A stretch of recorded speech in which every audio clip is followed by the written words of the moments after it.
So, we finally took a trip to the Mediterranean that we've been talking about for a few years now. And we started off in Mallorca, which is part of Spain. And then we went over to Sardinia, which is in Italy. And we spent a day in London before flying back home. So, this is just basically a summary of all that went on. We stayed at this really cool finca, which just means it's an old farm. It was renovated to be basically an Airbnb, which had a nice pool, and it was in a good central location to have quick access to other towns, restaurants, and beaches. To give you an idea of where we stayed in Mallorca, the circles are where we stayed each couple of nights, and then those boxes are just kind of the places we went to, either to check out really cool towns or really nice beaches. Because of the jet lag, I woke up like 3 a.m. one day and couldn't sleep, so we got to have this really nice quiet sunrise walk around the finca.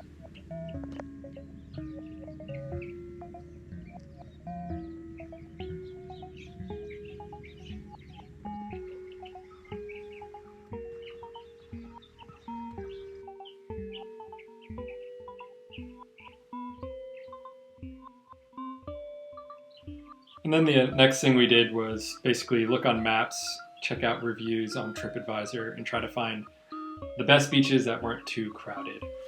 This one that we first went to, at least in my opinion, was packed and very different from Southern California beaches, but the water was beautiful and the town that it was in was really nice. What we did after having enough sun was go into this main town and just find some lunch to eat and walk around.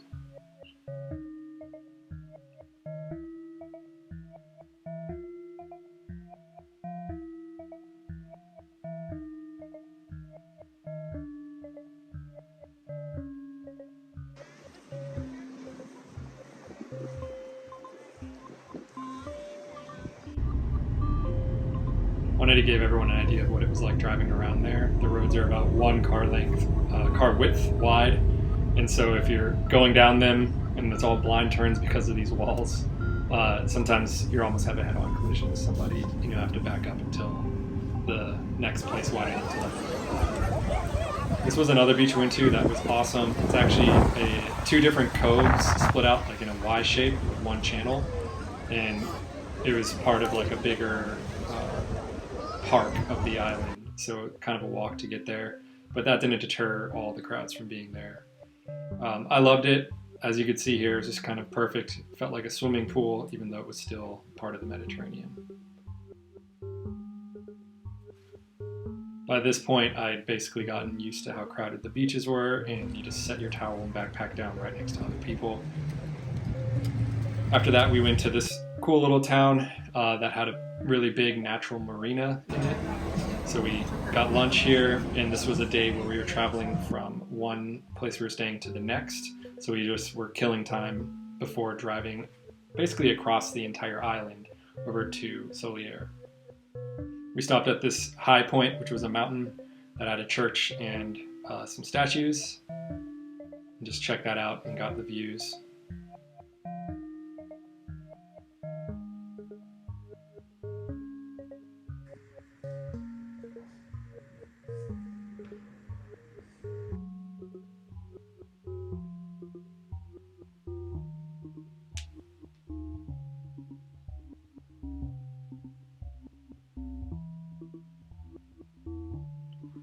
There were also like these ATV tours going up and down it. The roads were really windy and steep.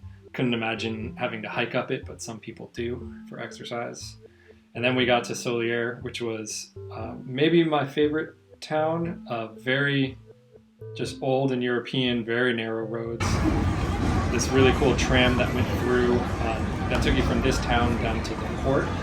And then the port was also equally nice and had a lot of restaurants and access to the water. This guy's just scooting up the hill. He was holding back about 20 cars. And there's cats everywhere.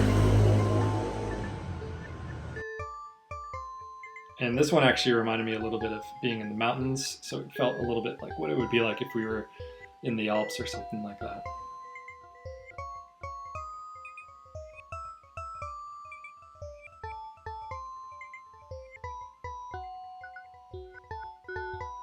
So what we decided to do between some rainstorms was go down to the port, which meant taking this train down, and it kind of felt like being on a ride at Disneyland, and everyone is taking pictures of you as you go by, which is pretty cool.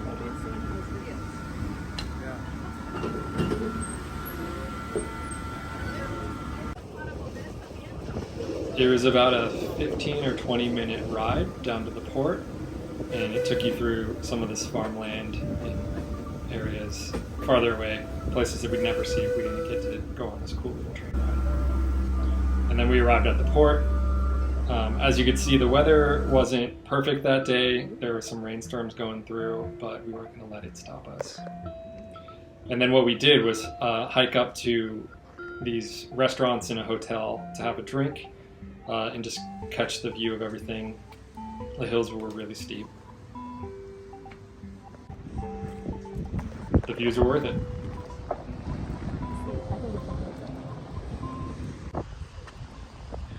And we had dinner up at that white building.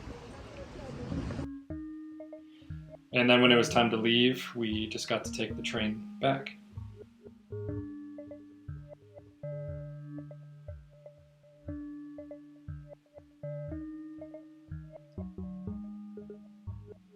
And this is just showing that there's basically the one drive train that is in the front on the way down. It has to detach and then go back up around and attach to the back of the train to take it up. The next day, again, this was the day we were leaving and driving to Palma, but we stopped at this town on the way, which is just known for its scenery. It was very windy this day, and we were just hoping that the wind would calm down before we had to fly to Sardinia.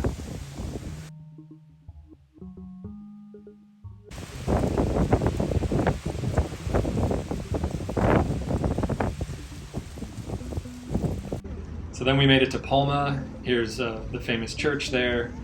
These streets were the narrowest. We actually were driving through and almost hit the mirrors of our car, but we were following Google Maps, so we didn't really have a choice. Before our flight, we stopped at a bar, and it was Sunday, so we actually watched the Monza Formula One race.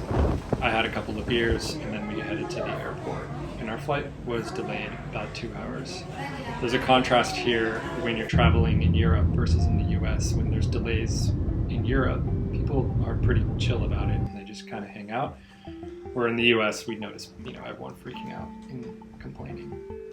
We finally arrived in Italy, Sardinia in Italy, about midnight, picked up the car. We drove 2 hours to this place, which was the bottom right, or totally.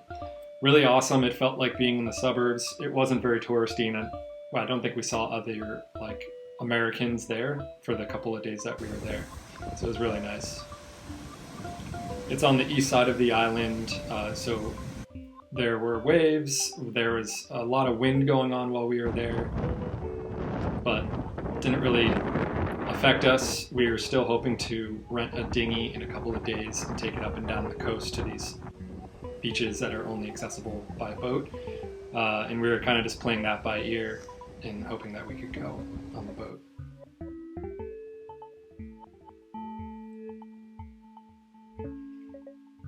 I had a blast. It's very picturesque there, both in Mallorca and Sardinia. And we had an amazing sunset. And this is just the little cove that was right below the Airbnb that we stayed at.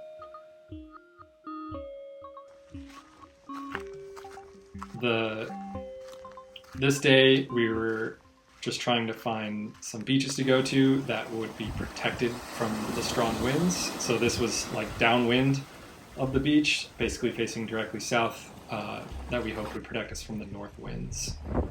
All these boats had the same idea. I think you could tell the anchorages were a little bit crowded because boats were trying to get on the leeward side of coves and outcroppings of the island.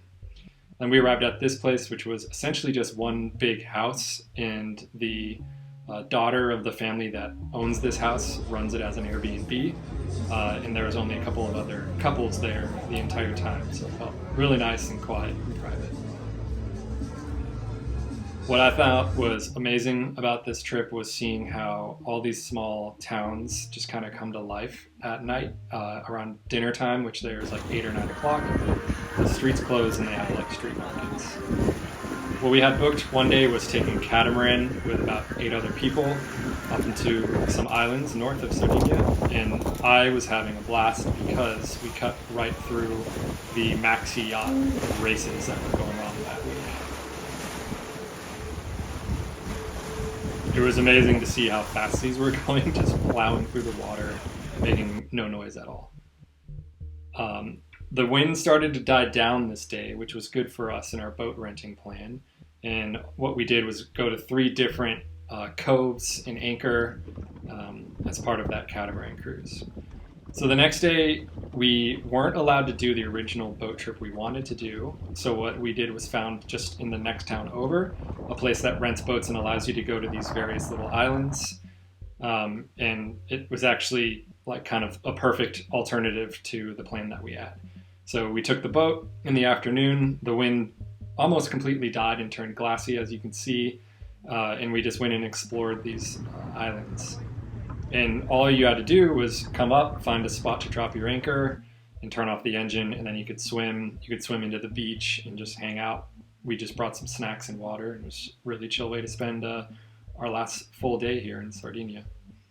And then this was the day that we were leaving before going to the airport.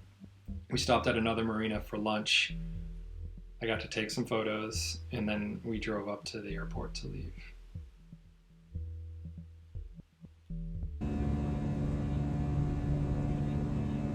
So this was the islands that we just take our dinghy to the prior day. It was really cool to see them from the sky. And then we arrived in London right as the sun was going down. Mia had us stay in this really cool hotel that was where all of the different countries' embassies were in London. So it was really nice. As you saw in the last clip, like a lot of nice cars, which I think were just the drivers of ambassadors that just sit around on the streets. Since we had about half of the day in London, we woke up early, we walked through some parks, walked here to the palace, basically just hit up all the tourist landmarks that we could. And there was a heat wave going on, so we tried to do this as early as we could.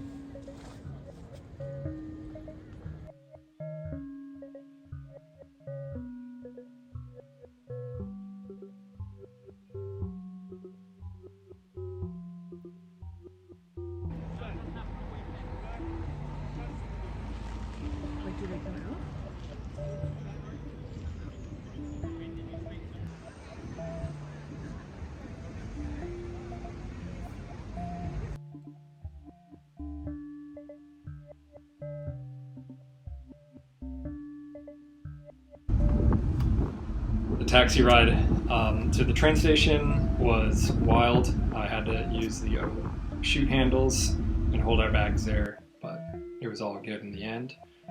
And that was our trip of Mallorca to Sardinia to London and back. Super fun trip. I'll definitely recommend people go if they are interested in going to those islands in the Mediterranean.